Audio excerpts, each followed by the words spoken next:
우리가 잘 알고 있는 렘브란트라고 하는 화가는 바로크 시대의 네덜란드 화가입니다.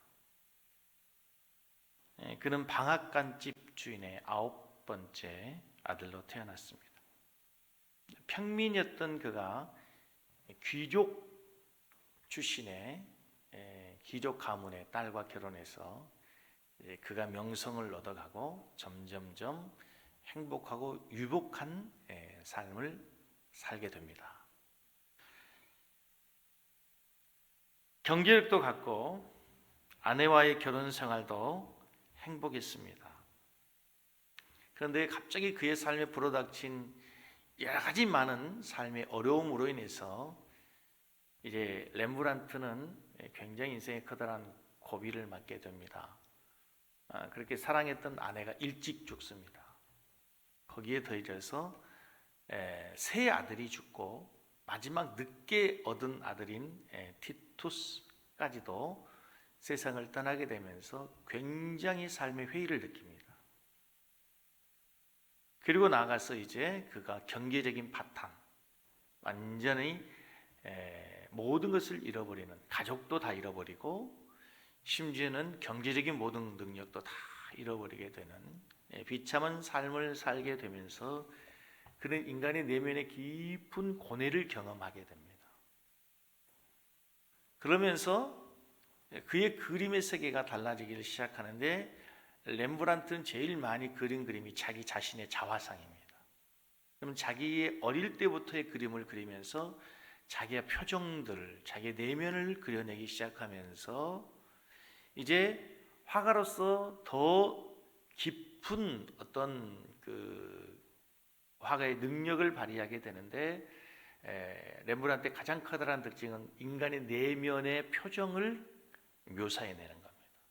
그래서 많은 성화를 그리게 되는데 성경을 주제로 하는 그림들에서 흔히 볼 수 있는 화려하고 거룩하고 웅장한 어떤 그런 모습보다는 성경의 유명한 여러 사건들 속에 자신을 그 안에 넣어서 자신의 얼굴을 가지고 그 사건 속에서 자신의 얼굴을 가지고 그 사건의 여러 가지 많은 내용들을 성경의 진리들을 표현해내고자 애를 썼던 그런 화가입니다.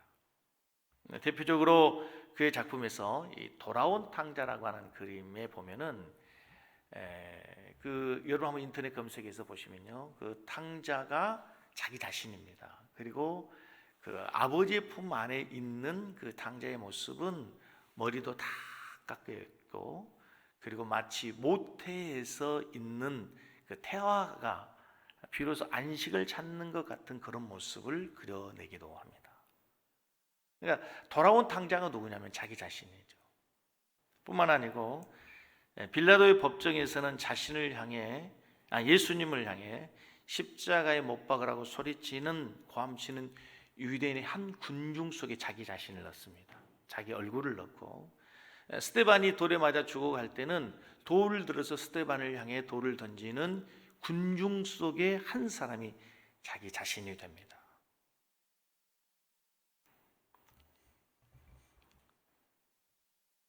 순교자 스데반을 향해 돌을 던지는 그 성난 군중 속에 한 사람을 자신의 얼굴로 그리면서 그는 그림 속에서 그렇게 외치는 거죠. 주님, 저도 그 무리들 속에 있었습니다. 저도 돌을 던져 스데반을 죽이는 그 사람들 중에 한 사람이 바로 나였습니다 라고 하는 것을 그는 고백해내는 겁니다. 아마도 렘브란트는 언제나 돌아온 탕자의 심정으로 늘 주님 앞에 나아가서 어쩌면 하나님께 예배하는 예배자로 섰을 거예요. 하나님, 내가 세상에서 방황하고 탕자처럼 살다가 오늘 내가 하나님 앞에, 하나님의 품에 돌아왔습니다. 때로는 예수 그리스도를 십자가에 못 박으라고 외치는, 고함치는 무지하고 뻔뻔했던 군중 속에 한 사람으로 예수님 앞에 나가서 회개하곤 했을 겁니다. 자신의 부끄러움은 보지 못하고 남에게 돌을 던지는 살인자의 모습이 자신의 내면에 있는 것을 발견하고 어쩌면 그는 늘 하나님 앞에 엎드려 울부짖으며 기도했을 거예요. 어쩌면 렘브란트가 지금 이 시대에 있다면 그런 어쩌면 이 찬양을 가장 잘 불렀을지도 모릅니다. 거기 너 있었는가 그때에 주가 그 십자가에 달릴 때 오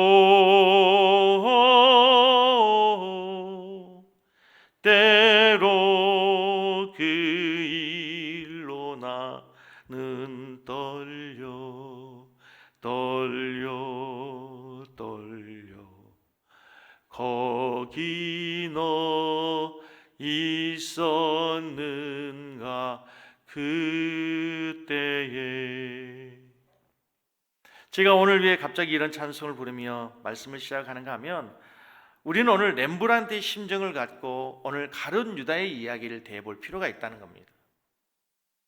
스데반을 향해 돌을 던지는 군중 속의 자신, 예수님을 십자가에 못 박으라고 고함치고 예수님을 향해 손가락치는 그 무리들 속에 자신이 있었던 것처럼 오늘 유다가 예수님을 팔아 배신자가 되는 장면을 바라보면서 그저 2000년 전에 있었던 한 이야기를 가지고 배신자로 유다를 욕하며 손가락질할 것이 아니라 어쩌면 그 현장에 내가 예수님을 배신하고 예수님을 파는 파렴치한 사람으로 내 자신이 서 있을 수도 있다고 하는 사실 속에 오늘 본문을 대해야 된다고 하는 거예요. 우리는 가룟 유다 하면 모두가 다 배신의 아이콘으로 생각합니다. 예수님을 팔아버린 파렴치한 사람, 돈에 눈이 어두워서 자신의 스승을 팔아버린 배신자, 우린 유다를 향해서 늘 그렇게 정죄하고 손가락질을 합니다. 하지만 성경 오늘 렘브란트처럼 배신자 유다의 모습이 혹시 우리의 모습은 아닌지, 나의 삶은 아니었는지, 우리가 세상을 살아가면서 유다처럼 우리의 주 되신 예수님을 배신하고 세상의 쾌락을 좇아 세상의 유익을 좇아 주님을 버리지는 않았는지 돌아보는 시간이 되어야 한다는 것입니다. 오늘 마가복음의 저자 마가는 지난주에 어떤 말씀을 전했습니까? 예수님의 장례를 준비하는 그 마리아가 자신의 모든 전 재산과 같은 향유옥합을 예수님의 머리에 온통 부었습니다. 300데나리온에 되는 전 재산을 예수님의 머리에 부음으로 예수님의 장례를 준비한 헌신의 이야기였어요. 근데 그 얘기가 끝나자마자 예수님의 12 제자 중에 하나, 예수님의 충신 중에 하나, 가룟 유다가 예수님을 팔아버리는 이야기를 통해서 두 이야기가 극적으로 대조가 되는 거예요. 마리아처럼 예수님께 빚진 자의 심정으로 온전히 헌신한 사람도 있고, 반면에 예수님의 최측근에서 가장 가까이에서 예수님을 따르고 헌신하고 충성하는 것처럼 보이지만 예수를 팔아버리는 배신자도 있다는 거예요. 그러면서 성경은 오늘 우리에게 묻고 있는지도 모릅니다. 여러분은 어디에 속한 자입니까? 이름 없이 빛도 없이 보이지 않는 곳에서 주님께 헌신하고 주님을 따르는 주님의 제자입니까? 아니면 화려하게 많은 사람들의 박수를 받으면서 많은 사람들에게 인정을 받지만 그러나 그 내면에서는 영광과 야망으로 가득 차서 주님을 배신하고 자기의 욕심을 따라가는 삶입니까? 어쩌면 성경은 이 두 개의 이야기 스토리를 가지고 우리에게 도전하고 있는지도 모른다는 거죠.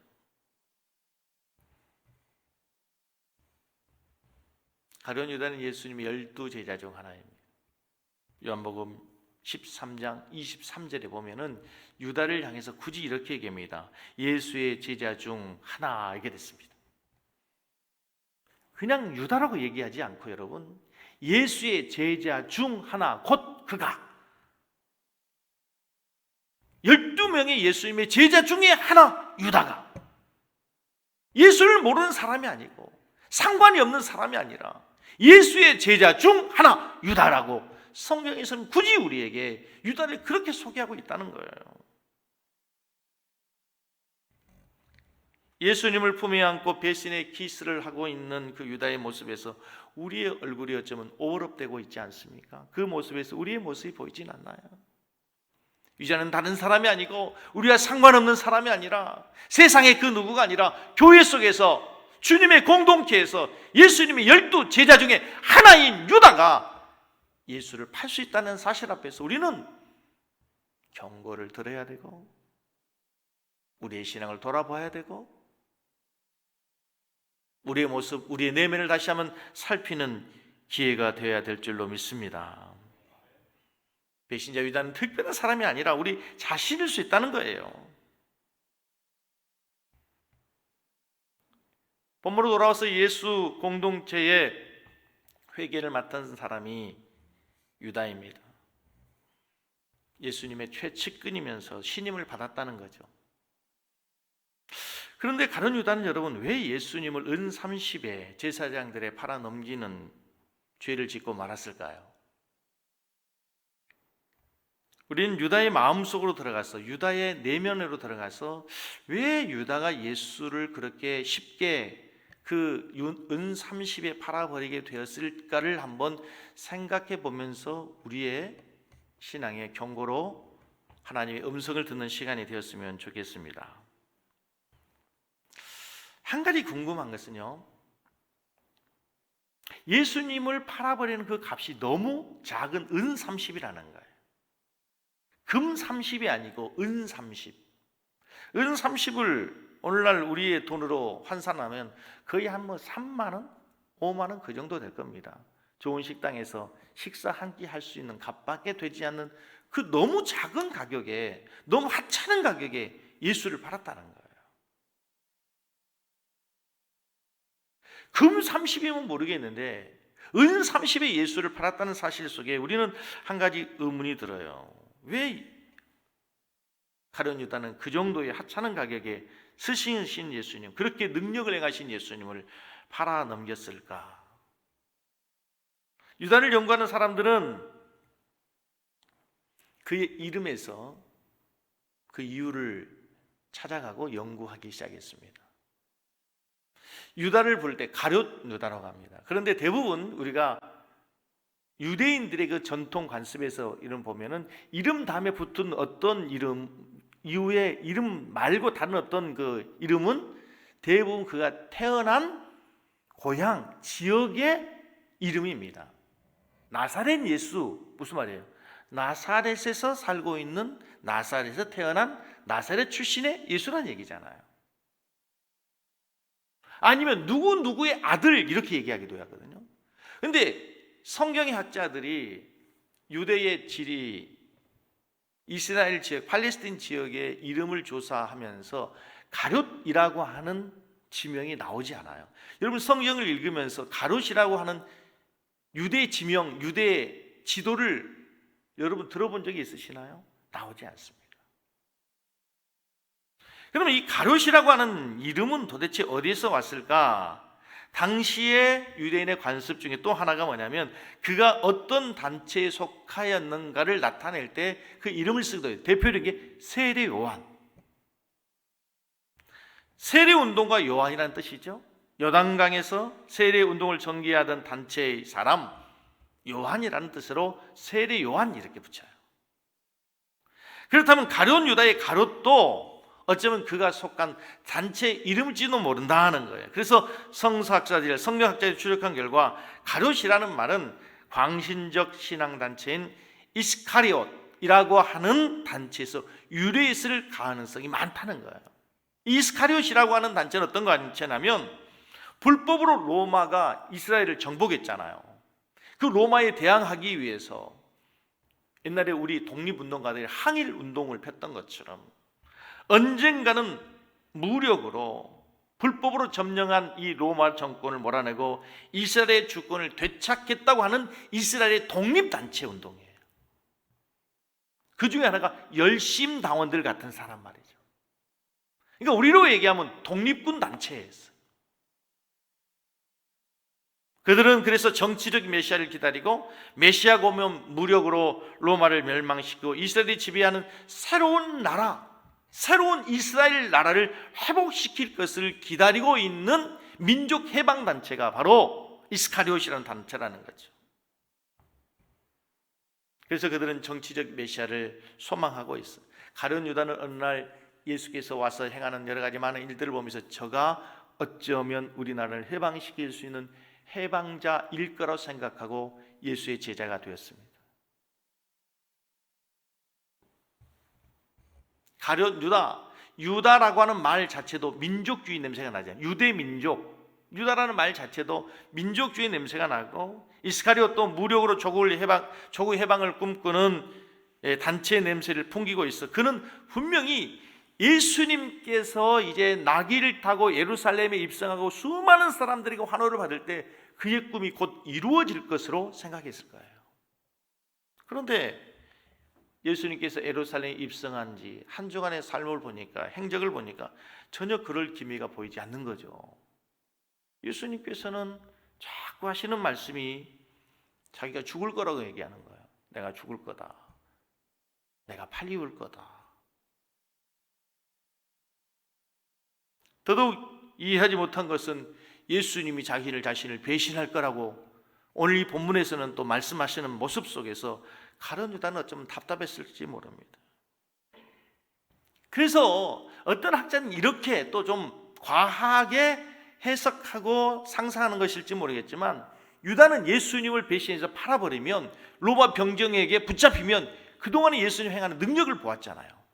바다를 잔잔케 하고 풍랑을 잔잔케 하고 바다를 명하고, 그런 여러 가지 예수님의 능력을 보면서 어쩌면 예수님께서 로마의 병사들에게 붙잡히면 진짜 이제야말로 예수님의 능력을 나타내서 예수님께서 정치적인 메시아로서의 사역을 감당할지도 모르겠다고 하는 생각도 추측해 볼 수 있다고 하지만, 그것은 이제 어디까지나 인간적인 해석에 지나지 않는다 생각하고, 아무튼 중요한 것은 유다가 예수를 바라보는 중요한 이유는 뭡니까? 자기의 생각대로, 자기 목적대로 예수가 움직여지지 않는 거예요. 예수님의 뜻 앞에 자신의 뜻을 복종시키고 하나님의 말씀 앞에 순종하려고 하는 신앙의 자세와 태도가 아니라 자기의 뜻을 이루기 위한, 자기의 목적을 이루기 위한 예수를 따랐던 거죠. 자기의 정치적 야망, 정치적 욕심, 민족적 해방을 위해서 예수를 따랐는데 예수가 그렇게 움직이지 않으니까 예수를 배신해 버리는 거예요. 무슨 얘기입니까? 요즘 현대인의 신앙인들 가운데 많은 사람들이 신앙생활하다 왜 그렇게 자주 실족합니까? 왜 이렇게 넘어집니까? 자기의 생각과 자기의 뜻대로 예수님이 움직여지지 않거든요. 내가 기도했던 대로 안 된다는 거야. 내가 기도했는데, 특별 기도했는데, 새벽 기도했는데, 작정 기도했는데, 금식 기도했는데 예수님께서 내가 생각한 것과 다르다는 거예요. 여러분, 우리의 신앙생활의 목적이 뭡니까? 우리의 뜻을 이루는 것이 아니라 아버지여 내 뜻대로 마옵시고 아버지의 뜻대로 되기를 원합니다.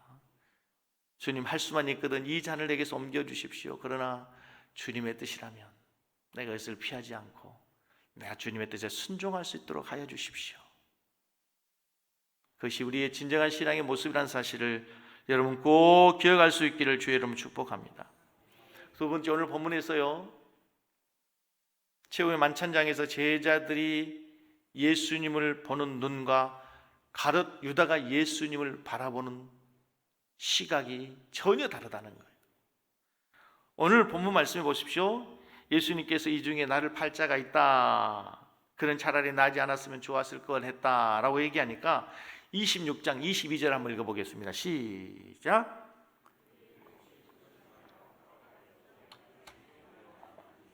저희가 제자들이 각각 예수님께 묻습니다. 주여, 나는 아니지요. 너희 중에 누군가가 나를 팔 거다 라고 하는 말을 듣고 예수님의 제자들이 깜짝 놀랐어요. 그래서 예수님 뭐라고 불렀다고요? 뭐라고 불렀어요? 예수님을? 뭐라고 불렀어요? 대답을 좀 해보세요. 중요한 단어니까. 주여라고 불렀어요. 영어로는 Lord 이렇게 돼 있어요. 그런데 마태복음 26장 25절에 보면은 예수를 파는 유다가 대답하여 가로되, 예수님 누구로 불러요? 랍비어를 이렇게 부르는 거예요. 랍비라고 하는 말은 선생님이라는 뜻이에요. 선생님, 나는 아니죠. 이렇게 부른단 말이에요. 왜 성경에서는 굳이 모든 예수님의 제자들이 각각 이렇게 됐죠? 각각 11명의 모든 제자들은 각각 예수를 누구라고 불렀어요? 로드라고 불렀다면 주여라고 불렀단 말이에요. 그런데 하필 유다만큼은 예수님을 뭐라고 불렀어요? 랍비여, 선생님이여 이렇게 불렀다는 거예요. 엄청난 차이죠. 30년 동안 예수를 따라다니면서 예수님이 행하는 기적, 능력, 가르치심, 구약 예언의 말씀을 성취하는 모습을 보면서 모든 제자들은 그분이 하나님의 아들이요 우리 인생의 주인 로드라는 사실을 알았어요. 그래서 예수님께 십자가에 죽기 바로 전에 제자들은 주님을 향해서 로드라고 주님이라고 고백하고 있는 거예요. 그런데도 이 순간까지도 가룟 유다는 예수님을 로드라고 부르지 않아요. 랍비라고 불러요. 랍비, 선생님 이렇게 불렀단 말이에요.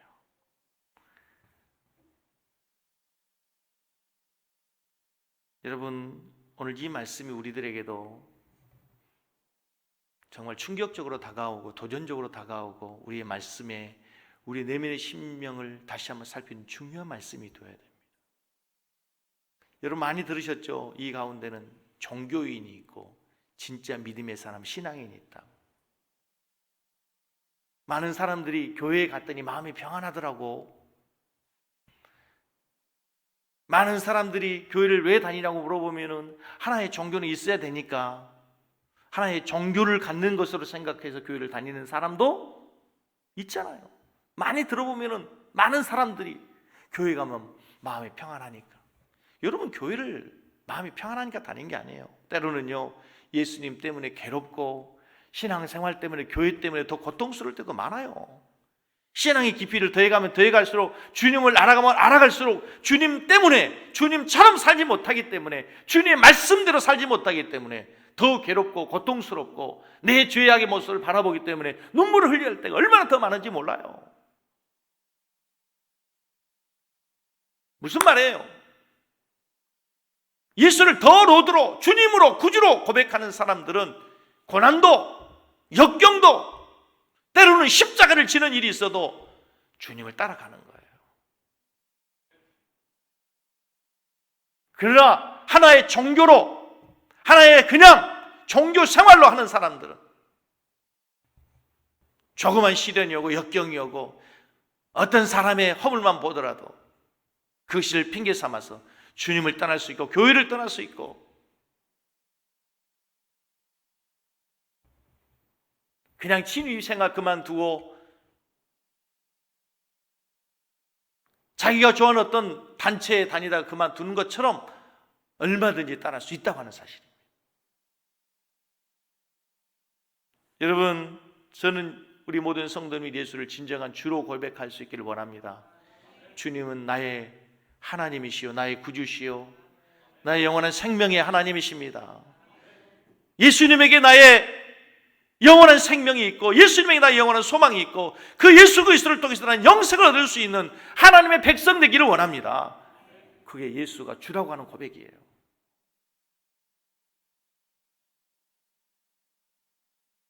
예수는 우리의 선생이 아닙니다. 좋은 가르침 주고 선한 삶을 살도록 우리 인도해 주는 도덕 선생님이 아니라는 것입니다. 그 예수가 나의 주라고 하는 분명한 고백이 있지 않으면 우리의 신앙은 언제라도 위기를 만날 수 있다는 거예요. 예수를 떠날 수 있다는 거예요.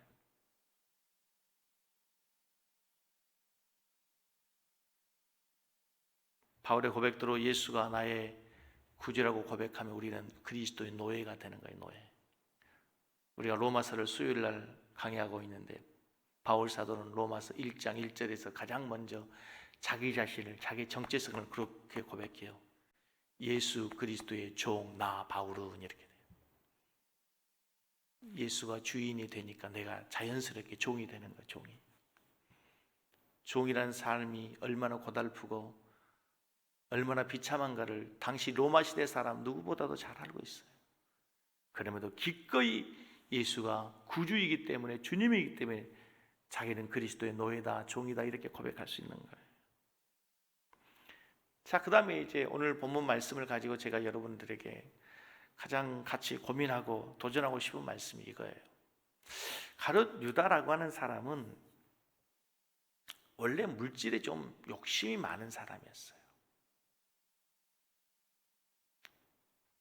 성경은 가룟 유다를 물질에 욕심이 많은 자로 묘사하고 있어요. 향유 옥합을 붓는 마리아를 비난하면서 차라리 그 향유를 팔아서 그 돈을 가지고 구제했으면 좋겠다라고 얘기한 사람이 유다지만, 그러나 성경은 그가 돈에 눈이 어두워서 정작 가난한 사람들에게는 관심 없는 사람이었다 얘기하고 있어요.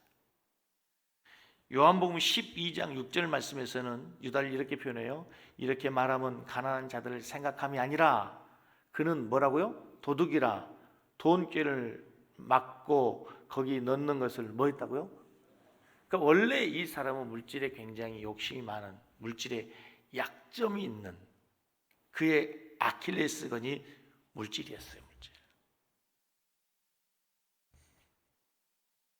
그래서 물질에 눈이 먼, 물질에 약한 아킬레스건을 갖고 있는 그 약점을 사단이 집요하게 공격하고 그 약점으로 인해서 예수님을 팔아 넘기게 되는 거예요.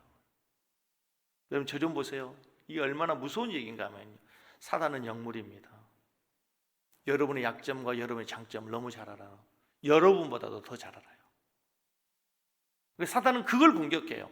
약점이든지 강점이든지. 사단은 집요하게 우리를 넘어뜨리기 위해서 우는 사자와 같이 우리를 공격하면서 어떻게 공격해야 효과적으로, 어떻게 공격해야 효과적으로 교회를 무너뜨리고 성도의 신앙을 무너뜨릴 것인지 사단은 영물이기 때문에 너무너무 잘하는 거예요. 예수님의 제자들 가운데 예수님을 팔아넘길 수 있는 가장 가능성이 많은 사람이 누군가 하면 물질에 약한 누구예요? 가룟 유다였어요.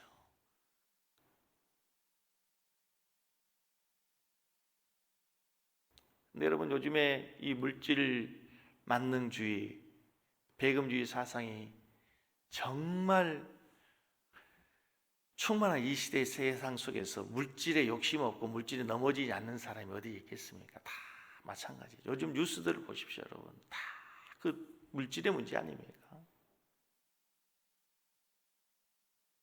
여러분 뉴스 보면서 가끔 그런 생각하지 않습니까? 그 대그룹들, 그 형제들이 난을 일으키고 서로 싸우는 모습, 그렇게 돈이 많은데 평생 쓰고 가도 평생 써도 다 못 쓸 건데 왜 저렇게 싸울까?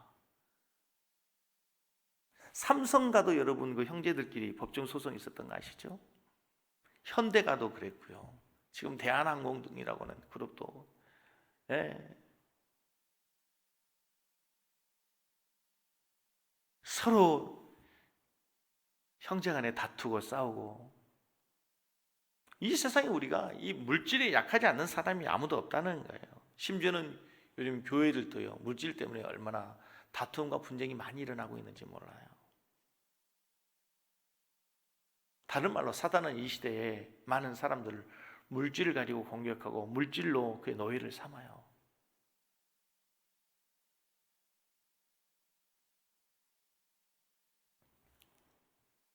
특별히 약한 약점이 누구에게나 있어요. 어떤 사람은 물질에 약한 사람이 있고, 어떤 사람은 이성에 약한 사람이 있고, 어떤 사람은 친구에 약한 사람이 있고, 어떤 사람은 세상의 쾌락에 약한 사람이 있어요. 그런데 보십시오. 이런 약점을 사단이 공격의 통로로 삼습니다. 사단이 진을 치는 견고한 진으로 삼아요. 최후의 만찬이 있었던 요한복음 13장 2절에 보면 가룟 유다에게 마귀가 이런 생각을 집어넣습니다. 13장 2절을 같이 읽겠습니다. 마귀가 벌써 시몬의 아들 가룟 유다의 마음에 예수를 팔려는 생각을, 아주 중요한 말씀이에요. 정말 무서운 말씀. 영적 세계를 여러분 지배하고 승리하기 위해서는 이 말씀을 정말 여러분의 신비에 새겨야 되고 이 말씀을 기억해야 돼요. 마귀가 우리를 어떻게 넘어뜨리냐면요, 생각을 가지고 넘어뜨려요. 마귀가 우리에게 악한 생각을 넣어버려요. 음란한 생각을 넣어버려요. 시기심, 질투, 이 생각을 넣어버리면, 생각에 사로잡히면 우리는 그게 종이 되는 거예요. 여러분 보세요. 그러나 여러분, 우리가 우리의 생각 속에 여러분 이런 여러 많은 죄악된 생각이 떠오르지 않을 수 없어요. 여러분, 우리 모두에게는요, 시기심도 분노도 음란도 질투도 나도 모르는 사이에 생겨질 수 있어요. 여러분, 내가 하려고 하는 게 아니라 나도 모르게 본능적으로 나오는 게 죄악의 본능이 있단 말이에요. 마치 사과를 보면 내 혀에서 침이 솟아나는 것처럼, 누가 잘 되는 것을 보면 나도 모르는 사이에 시기심이 생겨지고, 좋은 거 갖고 있는 거 보면 나도 갖고 싶은 욕심이 생긴단 말이에요. 내가 그걸 갖기 위해서 그런 마음을 달라고 기도하는 거 아니라 나도 모르게 그런 생각이 들게 돼 있어요. 그래서 우리에게 중요한 거는, 여러분, 김남재 목사님은 이 본문을 가지고 설교하면서 처음 생각에 대항하라 이렇게 얘기했어요. 어떤 사건이 일어났을 때, 어떤 문제가 있을 때, 어떤 사람을 볼 때 처음 떠오르는 생각이 있죠. 악한 생각들, 이걸 뭐 어떻게 하라고요? 대항해라, 대항해라. 그 생각에 사로잡혀서 그 생각에 이제 행동이 나타나면 우리는 그 종이 되어버리는 거예요. 지배를 받게 되는 거예요. 우리의 행동은 반드시 생각의 산물이에요. 행동이 있기 전에 반드시 먼저 뭐에서? 생각에서부터 그 사람을 지배하게 돼요. 생각 없이 행동하는 일은 없어요. 음란한 행동을 하기 전에 반드시 음란한 생각이 들어와요. 누구와 다투고 싸우기 전에 내 마음에 그에 대한 시기심과 불평과 원망이 생기게 돼요. 그리고 나서 그를 만나 그 행동이 나오게 되는 거예요. 그래서 여러분, 우리가 악한 생각, 욕심, 시기, 음란, 우리에게 떠오르는 여러 가지 많은 생각들대로 행동하면 안 되고, 그것을 어떻게 해야 돼요? 대항해야 돼요. 하나님의 말씀으로. 하나님의 말씀으로 우리의 생각을 다스릴 수 있는 사람이 성숙한 사람인 거예요. 여러분, 어린아이와 어른의 차이가 뭐예요? 어린아이는 생각나는 대로, 느낌대로 그냥 하는 거예요. 그냥 다른 사람이 누가 갖고 있으면 달라고, 주지 않으면 울고, 주지 않으면 떼쓰고, 그냥 구르고, 엄마 입장 생각하지 않아요. 그런데 나이가 들었어요. 이제 어느 정도 어른이 됐어요. 절제하잖아요. 안 돼. 그 나쁜 거야. 하나님 말씀이 어긋나. 이게 이제 성숙한 사람의 모습이라는 거예요. 그래서 중요한 것은 날마다 우리의 생각과 마음을 조율해야 돼요. 조율. 우리의 생각들을 조율해야 된단 말이에요. 악기하는 기타 치는 사람들, 연주자들 보면요, 항상 연주하기 전에 뭘 해요? 조율을 해요. 조율을. 근데 뭐에 조율을 하냐면 피아노나 건반으로 눌러서 그 원음에다가 조율을 하는 거죠. 뭐에 조율해야 돼요? 하나님의 말씀에 우리의 생각을 조율해야 되는 거예요. 그러지 않으면, 어떤 사람은 그렇게 생각할지도 몰라요. 아니, 저기 집에서 조금 튜닝을 해야 하고, 주님, 집에서 줄을 좀 잘 맞춰오지, 또 와서 지금 띵띵 소리를 내면서 저렇게 해야 되란 말이지. 그죠? 근데 그렇지 않아요. 좋은 연주가는 연주가일수록, 높은 좋은 소리를 내는 연주가일수록 더더욱 예민하게 조율을 해야 돼요. 우리의 생각이 순간순간 얼마나 많은 생각들이 드러나는지 몰라요. 그때마다 우리가 하나님의 말씀으로 우리 생각을 다스릴 수 있어야 돼요. 우리의 내면의 세계를 다스리지 않고는 결코 우리가 성숙한 그리스도의 제자가 될 수 없다는 사실을 믿을 수 있기를 주님의 이름으로 간절히 축복합니다. 혹시 지금 우리들 가운데서 누군가를 향하여 분노의 생각 때문에, 분노 때문에 잠을 이루지 못하는 성도들 계십니까? 과거의 어떤 일로 인해서 생각만 하면 나도 모르는 사이에 울컥울컥 오르는 그런 분노의 감정 때문에 잠을 잘 수 없는 성도들 계세요?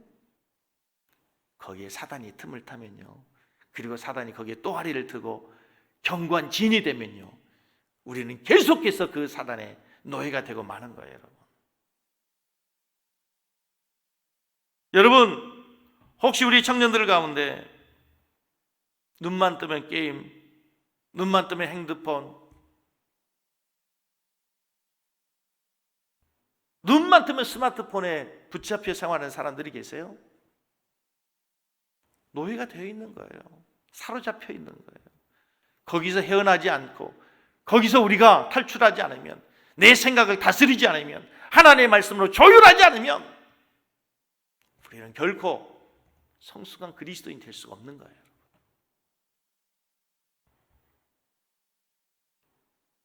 그래서 성경에서는 우리의 마음을 지켜라, 생명의 근원 여기서 남이라.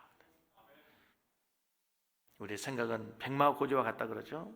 누가 차지하느냐에 따라서, 누가 정복하느냐에 따라서 그 광활한 철원 평화를 누가 다스릴 수 있느냐, 그 곡창지대 평야지대를 누가 다스릴 수 있느냐가 결정이 되는 거예요. 이 생각을 누가 지배하느냐에 따라서, 악한 생각이 지배하느냐, 성령이 지배하느냐, 하나님 말씀이 지배하느냐에 따라서 내가 영의 사람이 될 수도 있고 육신의 사람, 죄의 사람이 될 수도 있단 말이에요. 여러분, 삼손의 삶을 보면 얼마나 안타깝습니까? 그는 천하무적 최고의 장사입니다. 누구도 대항할 수 없습니다. 그런데 그에게서 계속해서 여자의 유혹이 있지 않습니까? 그 유혹에 무너지니까 그 힘센 삼손이, 그 엄청난 괴력을 갖고 있는 장수가 스스로 무너지는 거예요. 그 무엇으로도 무너뜨릴 수도 없었던 그 삼손이 스스로에게 무너지고 만 거예요. 유다도 마찬가지예요. 우리도 마찬가지란 말이에요. 내 생각을, 내 마음을 하나님의 말씀으로 다스리고 조율하지 않으면 우리도 얼마든지 삼손이 될 수 있고 유다도 될 수 있고 유다보다도 더한 사람이 될 수 있다는 사실을, 무서운 하나님의 경고로 들을 수 있기를 주님의 이름으로 간절히 축복합니다. 요한복음 13장 20절 말씀이에요. 이렇게 말씀이 기록되어 있습니다. 같이 읽습니다. 유다가 그 조각을 받고 곧 나가니 뭐라? 밤이다. 그 악한 생각에 사로잡힌 그대로 예수를 팔려고 하는 생각을 가지고 나가니까 밤이다. 여러분, 이 성경에서 밤이다라고 하는 시간 표현을, 밤이다는 것을 저녁 밤을 얘기했겠습니까? 그의 영혼이 어두워져 버렸다. 그의 영혼이 어두운 캄캄한 밤이 되고 말았다 하는 거예요. 무슨 얘기입니까, 여러분? 오늘 유다를 통해서 마지막 결론의 말씀입니다. 우리가 우리의 생각을 다스리지 못하면, 하나님의 말씀으로 우리의 생각을 튜닝하지 않으면, 하나님의 말씀이 우리의 생각을 새롭게 하지 않으면 우리의 영혼은 어두운 밤이 되고 마는 거예요. 우리의 영혼이 어두운 밤이 되면 우리의 인생은 결국 어두운 사망의 길에 헤매이고 사망으로 끝을 내게 되는 거죠. 말씀을 정리하겠습니다, 여러분. 렘브란트는 그런 자신의 모습을 안타깝게 여기면서 스데반에게 돌을 던지는 군중 속에 자신의 얼굴을 그려넣고, 예수님을 십자가에 못 박으라고 소리치는 군중 속에 자기의 얼굴을 그려넣었습니다. 돌아오는 탕자 얼굴도 자신의 얼굴로 그렸어요. 그럴 땐 선택을 일삼고 있는 자신의 모습들 때문에 그랬습니다.